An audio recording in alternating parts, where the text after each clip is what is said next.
Today on Public Eye News, a search for a Menominee man continues, a $1.9 million fraud scheme, and the Lake Guardian begins its annual sampling. Coming up, Luke Nitt will give you a weather forecast. We'll take a look at conditions for today and days to come. And later, he will give you your sports breakdown. I'm Bianca Kroll.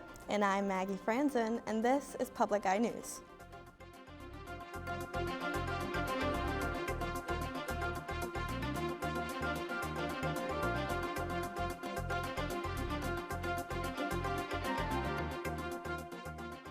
Is continuing today in Menominee County for a missing man last seen near Stevenson. Authorities say Brett Parrott, a man in his mid-30s, has not been heard from since Sunday night around 11 p.m. Parrott was last seen walking along County Road G12. At the time of his disappearance, he was wearing a Green Bay Packers jersey, a knit cap, and carrying a gray backpack. Search efforts are ongoing both on the ground and in the air, and law enforcement is now going door to door in the area, asking residents to check security cameras, buildings, and property for any signs of him. Anyone with information or photos are being asked to contact Menominee County 911. As that search continues, we now turn to a separate case involving federal charges in Metro Detroit. A Michigan pharmacy owner could be spending up to a decade in prison after pleading guilty to a nearly $2 million fraud scheme. 41-year-old Robbie Hamdan of Dearborn Heights was billing insurers for prescription drugs that were never dispensed or in some cases even prescribed by a doctor. Investigators said that the pharmacy did not even carry a handful of the drugs that the insurance claims were being placed on. After a span of 5 years, the scheme resulted in nearly $1.9 million in losses that impacted Medicare, Medicaid, and Blue Cross Blue Shield of Michigan. Hamdan now faces up to 10 years in prison, along with possible fines and supervised release. A formal sentencing will be scheduled for a later date. Communities across Michigan are hosting events to help students take the next step into their future. This includes enrolling in college for the first time, earning a certificate, or returning to complete a degree. This is part of the Career Exploration and Awareness Month, and Michiganders are encouraged to take part in these opportunities. This is with the help of the Michigan Department of Lifelong Education, Advancement, and Potential, who are helping to explore tuition-free and reduced cost options. For recent high school graduates, local community college is tuition-free regardless of family income. For private or public universities, students can receive up to $25,500 with the Michigan Achievement Scholarship. And for those looking for career training, students can receive up to $2,000. And with continuing efforts to increase access to the substance use disorder or SUD treatment, new ways are helping to get programs running. The Michigan Department of Health and Human Services, or MDHHS, is accepting applications for the Michigan Opioid Treatment Access Loan Repayment. This program is open for providers to begin offering or expanding opioid addiction treatment programs. An estimated 1.3 million Michigan residents need treatment but are not receiving it. A needs assessment conducted by the MDHHS identified workforce shortages are the cause of the low treatment available. Though the new loan repayment program provides providers with eligible student loan repayments of between $15,000 and $30,000. This is for the medical and osteopathic medicine doctors, psychiatrists, nurse practitioners, physician assistants, case managers, and SUD counselors. And now to the latest on the historic Artemis II mission around the far side of the moon and the incredible images the crew is sending back. NASA giving us a home digital glimpse of what the astronauts were able to see for the first time with human eyes. More than a week in space, they're now preparing for Friday's return to Earth. CBS Jared Hill has the latest. Stunning photos from the Artemis II mission around the moon, inspiring wonder and awe and full of scientific discovery. Right away, they started describing the green around Aristarchus Plateau and different brown hues. And these colors really help tell us nuances about the chemistry of lunar material. Tuesday, another milestone, the first ship-to-ship communication. Integrity, this is the International Space Station. How do you hear? International Space Station and Jessica, we have you loud and clear. Houston copies. We'll see you on the other side. Earlier this week, Artemis's lunar flyby made history, taking astronauts further into space than humans have ever gone. To all of you down there on Earth and around Earth, We love you from the moon. The crew naming 2 craters, one after Commander Reed Weissman's wife, who died of cancer in 2020. There was, as Rick said, not a dry eye in the house. Really poignant moment. Now, back in the gravitational pull of the Earth instead of the moon, the long journey home continues. Tuesday night, Orion's thrusters ignited for 15 seconds, a return trajectory correction burn, We saw a good burn on board. guiding the Artemis II crew back home. Off the coast of San Diego, the Navy's USS John P. Murtha is preparing to bring the capsule and its crew back to shore. Jared Hill, CBS News. Don't touch that dial. Luke Niddle will be back with today's weather forecast. At Reteti Elephant Sanctuary, the Samburu people are forging something new. It's the only sanctuary in Africa. It's owned and run by the local people.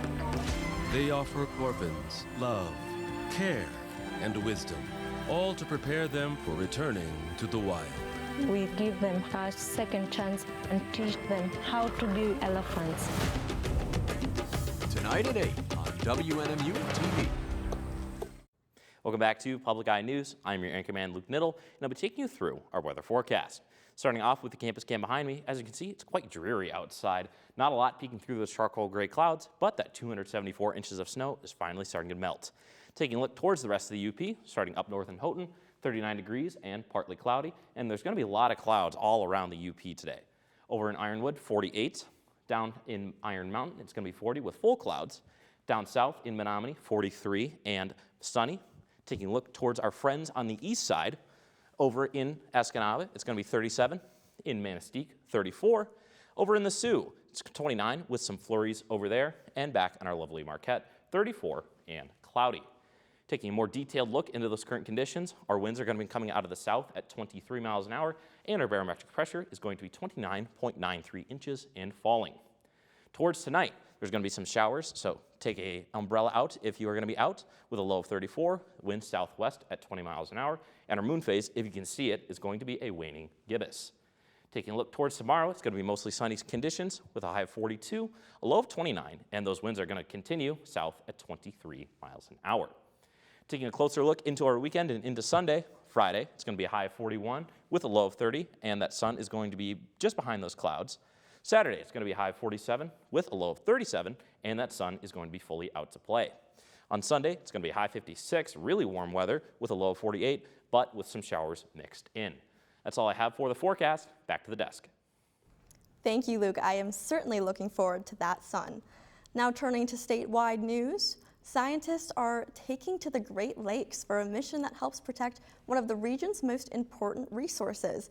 The U.S. Environmental Protection Agency has launched its annual water quality survey, led by its largest research vessel, the Great Lake Guardian.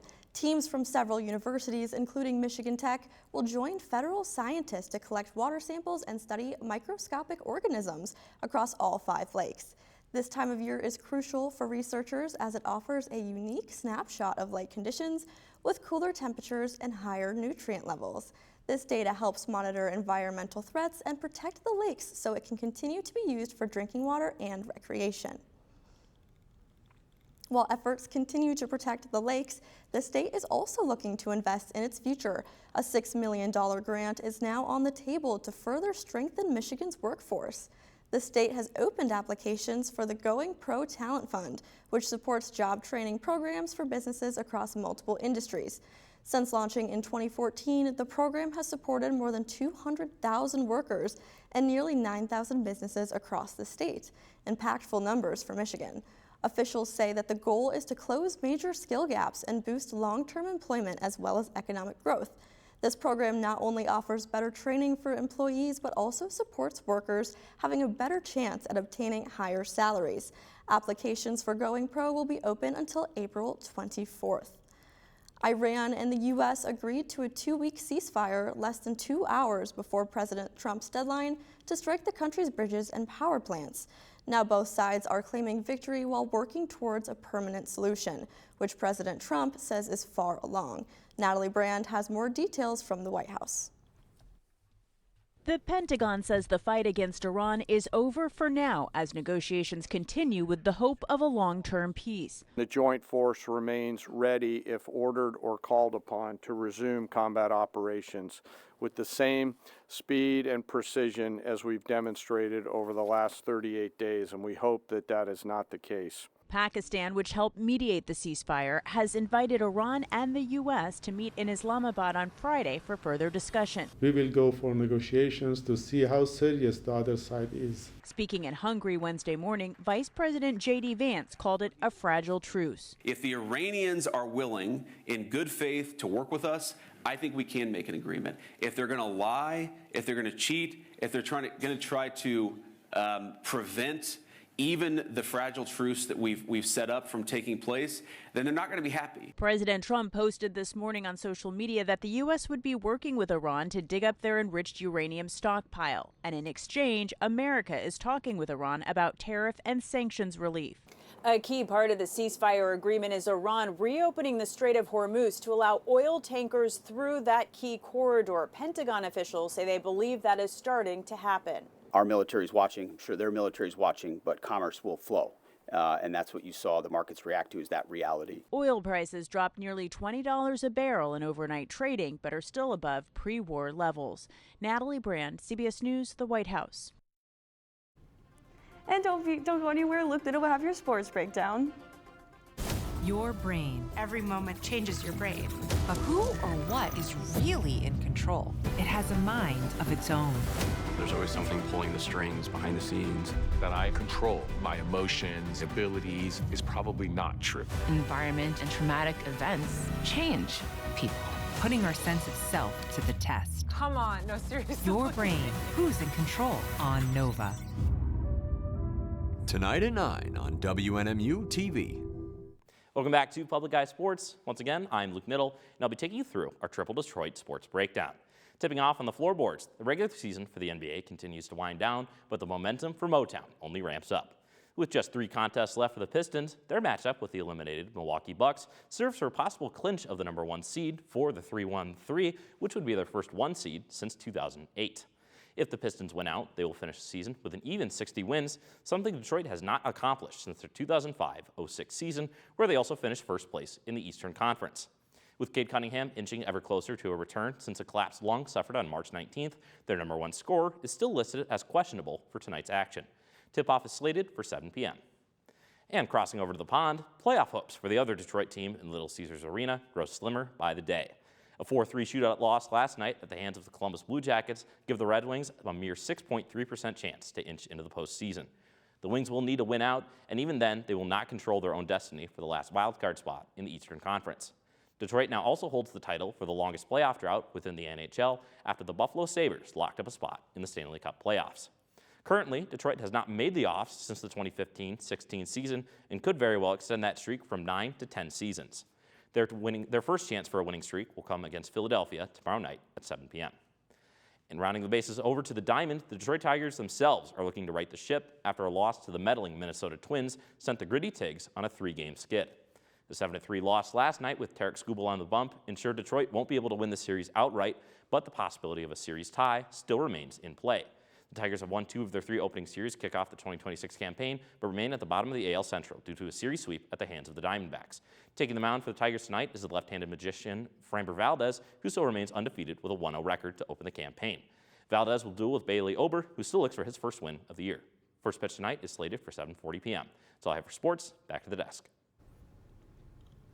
Thank you, Luke. That is what we like to see. Unfortunately, I know Bianca is a bit of a Red Wings fan. Yeah, it's a little sad to see that they couldn't clinch it again into those playoffs, but I'm really hoping the next season is for them. Me too. That is all the time we have today. I'm Maggie Franzen. And I'm Bianca Kroll. And this is Public Eye News.